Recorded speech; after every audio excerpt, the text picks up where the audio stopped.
Greetings, beautiful beings. So happy to have you here with me today.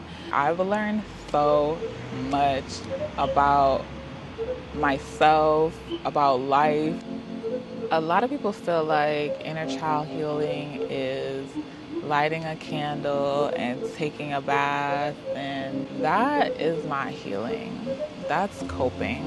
Inner child healing means pulling back every single layer you were taught to wear just so you can survive. Let's talk about what it really looks like to show up for the parts of you that are still waiting to be chosen. It's the 5-year-old version of you that's still afraid to be heard, that part of you that's still afraid to be seen, waiting on someone to hug them, waiting on someone to choose them, to say you're safe and you matter and you're meant to be heard.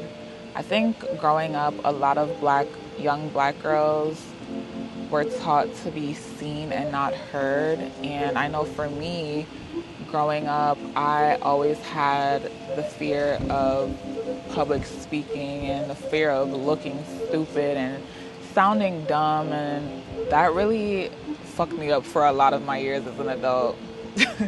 Through a lot of shadow work and healing, I have been able to heal that version of myself. I've been able to heal that part of my inner child, and I still do actively every day. Even me setting up the camera and speaking freely to essentially a camera is a big step for me in my journey.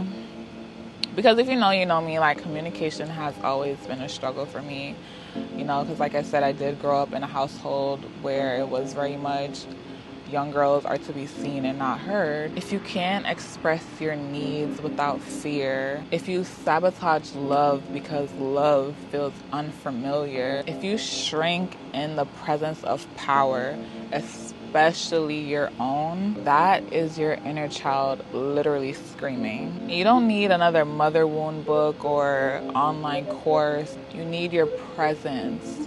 You need truth. You need you. The inner child is not some poetic idea. It's your actual self. It's like your actual self from the ages of toddler up until about 7 years old, from what you saw, what you learned around you, what you didn't get, and how you learned to survive. If you find yourself still performing for love, if rejection shakes you to your core, if you stay silent when you should speak up, that's her.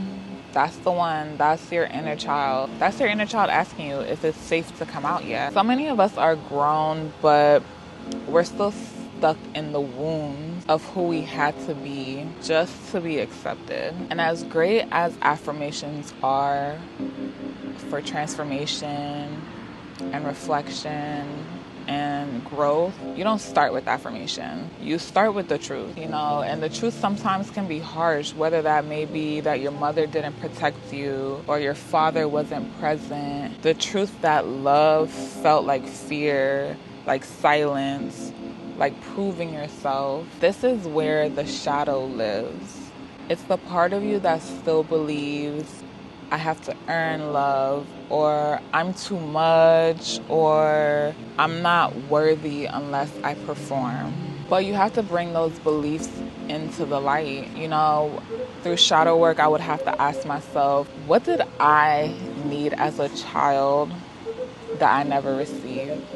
Especially as a mother, I have to ask myself these questions. I have to do the work for myself and for my daughter. Where am I still performing to feel worthy? What do I punish myself for that was never my fault?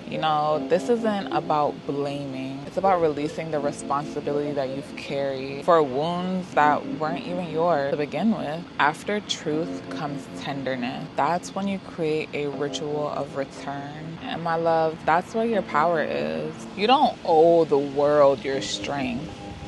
You owe your inner child your softness. This healing requires spiritual cover. Burn what no longer serves you. Mist your aura, bless your womb, speak into your water. All of these things, they work. You may see them, scroll past it, read it, flip the page, but try it. It will literally transform your life, quite frankly. This work of healing your inner child, it doesn't end with journaling. It really does become a lifestyle, and you begin to mother yourself in ways that you always needed. And this is not a process that you want to rush. You just have to promise the child inside of you that you won't keep leaving her behind. Sit with your story, look into your own eyes, and say, I got you now, my love, and I'm here to stay. What did you need as a child growing up that you didn't really receive? I needed a safe space to just authentically be myself. So I grew up with my mom, and then I grew up with my dad. And when I grew up, as I was growing with my mom, who was grieving a lot of a lot of the time that I was living with her, I think, as an adult who's experienced life, I kind of see that now. But I think I needed a safe space and to just authentically be myself without the fear of being judged or yelled at or getting a whooping for, I don't know, anything really. I think that because I grew up in a young girls are to be seen and not heard home, that kind of took away my voice. And the way that affected me in adult life is I just struggled communicating because I was so shy and quiet as a kid. I remember at a very young age, my mom had me in the church choir, and we had a song to perform, and I had a solo, and I don't have any memory of reciting the solo during practice or anything.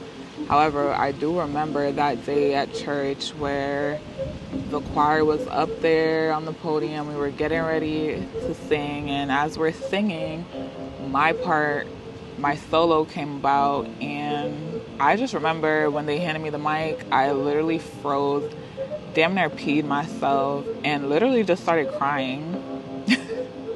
I just started crying, and it's like, even like when I talked to my mom about it in the past, she was like, oh my God, I was so embarrassed. Like, and I'm just like, you were embarrassed, lady? Like, what about me, who literally was up there terrified, afraid to sing because I was afraid to be seen, because I was afraid to be heard, because I felt like I didn't have a safe space to do that. That's crazy. And it's like, like I said, that kind of like carried into my adult life, where for a lot of my adult years, I didn't really know how to communicate. It really wasn't until I was pregnant and knew that communication was going to be key, raising my own child. Through that, I learned just a lot of patience, and through a lot of writing and journaling and learning about myself, I was able to learn how to articulate my thoughts and speak up for myself. And that's just like one of the things of motherhood that has birthed itself through this journey of motherhood, I should say. Life is so crazy.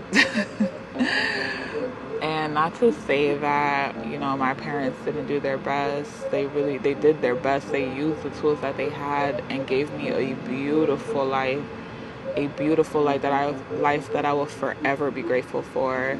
I was definitely, I always had a meal, a warm bed, a nice, cool, I always had what I needed in life. I never wanted for anything. And I don't want to make it seem as if people didn't pour into me, because they definitely did. But, through their own traumas and life, my parents are older. My mom is older. So she had me when she was 42. So that'll give you an idea. My parents are older. So they just come from a different time. And they just, like I said, they used their tools, the tools that they had, and they did their best with it. And they did an amazing job, They definitely raised a good person. But I don't even remember how we got to this. I just know that was a journal prompt of mine that I go over. And I invite you to use these prompts as well to look within yourselves and, really work through that.